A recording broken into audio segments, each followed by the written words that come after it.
I handed the microphone to one of our women who opened up about her story. And 10 minutes later, all of the women at Neiman's were in tears and the makeup was running down their face. These women would never otherwise be in the same room. Never. The Neiman Marcus customer and one of our women who had been incarcerated, struggled with drugs and addiction, and suddenly they're in the same room and one woman's transforming the other. I'm Brittany Underwood, and I'm the founder and CEO of Akola in Uganda in Dallas, Texas.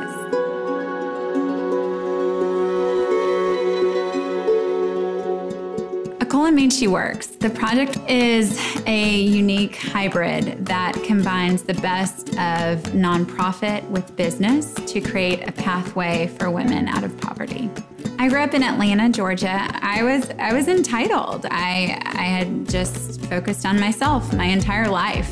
I came to Dallas to go to SMU in 2002. I was a typical college student. I was not well-versed about what was going on in the global world, much less in my own backyard. It was 2004, and I had promised two of my best friends from high school that we would have a summer adventure. I was thinking Europe, and a week later, they had us signed up to teach in a boarding school in Western Uganda, and I didn't know where Uganda was on the map. I cried. I was afraid of being bored all summer. I had never witnessed extreme poverty and the kind of suffering that I saw. I was completely overwhelmed, just had a terrible attitude. Local pastor that I had met 2 weeks into our trip said, I want you to meet a local woman in our community who I think will inspire you. Everything changed when I met Sarah. I wandered into her home and I just noticed there were these bamboo mats kind of rolled up in her corner. And so I asked her what they were for, and she said, children. And I thought, 24 children sleeping in a room the size of my closet. And I was completely shaken out of my complacency. I thought, here I am, someone who's been given so much, and I've never done anything for anyone in my life. And here's a woman who would go hungry so others could live. That day, my entire story changed. So in Uganda, there are true orphans that have truly lost both of their parents, and then there's orphans whose parents can't care for them. Something shifted in my heart. So I just thought, I've got to do something. I've got to help, which became sort of this plight to build an orphanage home for not just the 24 kids that were sleeping on Sarah's floor, but all of the kids in the community.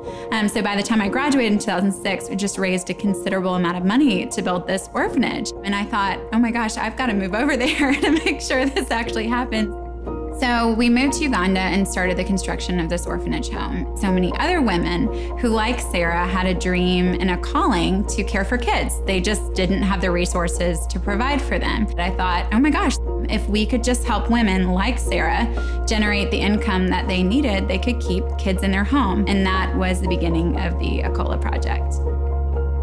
So we started with 15 women who would make the beads that we still sell today. At the time, our necklaces were dinky, and I think we used wood varnish, and I'm apologizing to anyone who bought Akola in 2007.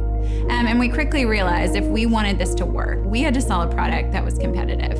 And that's when we started putting a lot of work into the designs of our product. By 2010, we had 200 women in our program in 6 different communities. And that was about the time I thought, I need to go to grad school. I needed to learn more. And we were on the cusp of the social business movement, and I wanted to take it to the next step. I guess 3 years into our program, we found that so many of our women were actually dying of childbirth still in their homes, and thought, how is this possible? They're generating income. Why aren't they going to the clinic? And we realized they didn't even know there was a clinic. And that's when we realized education has to be paired with economic opportunity for it to be effective. That became Akola Academy. Almost half of our resources go to the social programs that accompany the economic opportunity that we give women. Women in our project often make 4 times the wage in their community. Now these women are the change makers, they are the leaders. You'll go to the local brick maker and you'll say, why, how have you created such a great shop? And he'll say, well, all the Akola women buy from me and they actually pay me. I moved back to Dallas in 2012 and married my husband, who is a Dallas native. And I learned that there were women in our own city who are kind of falling through the cracks. Women who've experienced domestic violence, women who've been formerly incarcerated, women who have been trafficked, women who are just struggling. They just couldn't get a job. This project is just as needed here in our city as it is in Uganda. There was one problem. You could only pay them $7 or $8 an hour, and that was unacceptable to me. We stand for a living wage and wanted women to make $15 an hour. And that's when I had the pleasure of meeting Karen Katz, the CEO of Neiman Marcus. And I told her about my journey. Neiman signed on, and our jewelry line launched in every single Neiman Marcus store nationwide in 2016. If you would have asked me when we were making beads with wood varnish if our products would ever be in Neiman Marcus, I'm a big dreamer, and I would have thought you were crazy. The partnership with Neiman's put us on the map. We've refined our jewelry line, and we've been able to create products that sell from $295 to up to $700. We want everyone to experience Akola. Whether you're a woman who likes to buy pearls at Neiman Marcus, or you want a $5 bracelet for a teacher's gift. These are women who, a lot of them never had a work opportunity. They tell all of their friends and family now, we produce for Neiman Marcus.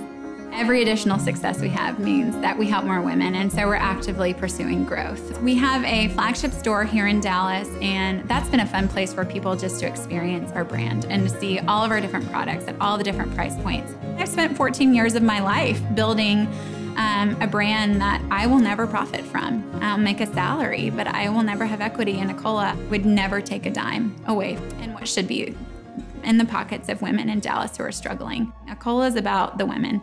They are our bottom line. They are our shareholders in a sense as a nonprofit. They are our mission, and I'm not willing to sacrifice that. I'm so committed to our 100% social reinvestment. 100% of not just our profits, our revenues are reinvested in our mission to empower women. I see myself shaping the lives of women through the Akola Project just through continuing to persevere and having the audacity to believe that we can continue to grow and that this thing can be bigger and bigger every year and that we can help more and more women. I count my family to be way beyond my 2 kids and my husband. These women are my family. At the end of every day, I know that all of the work I do is making a huge difference, and I feel that. I feel that purpose every day.